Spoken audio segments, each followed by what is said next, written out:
ప్రభునందు ప్రియమైన వారులారా, ప్రభు అయిన యేసుక్రీస్తు నామములో మీ అందరికీ శుభాభివందనములు. ఈ ఉదయకాలంలో కల్వరి కృపాసనం మీదకు మిమ్మల్ని ఆహ్వానించుచున్నాను.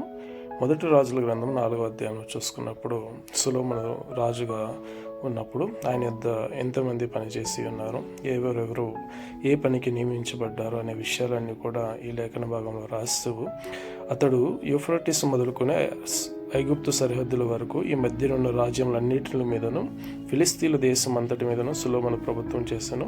ఆ జనులు పన్ను చెల్లించుచు సొలొమోను బ్రతికిన దినములన్నీ అతనికి సేవ చేయొచ్చు వచ్చారనే మాటను చూస్తున్నాను. అదేవిధంగా దేవుడు జ్ఞానమును బుద్ధిని వర్ణింప సఖ్యము కానీ వివేచన గల మనస్సును సొలొమోనుకు దయచేశాను. కాబట్టి తూర్పు దేశ జ్ఞానుల కంటేను ఆ కాలంలో ఉన్న జ్ఞానుల కంటేను జ్ఞానవంతుడై ఉండను కనుక అతని కీర్తి చుట్టూనున్న దేశములన్నింటిలో కూడా వ్యాపితమైనట్లు చూస్తున్నాను. అదేవిధంగా అతడు 1005 కీర్తనలు రాసి 3000 సామెతలను కూడా రాసినట్లుగా చూస్తున్నాం.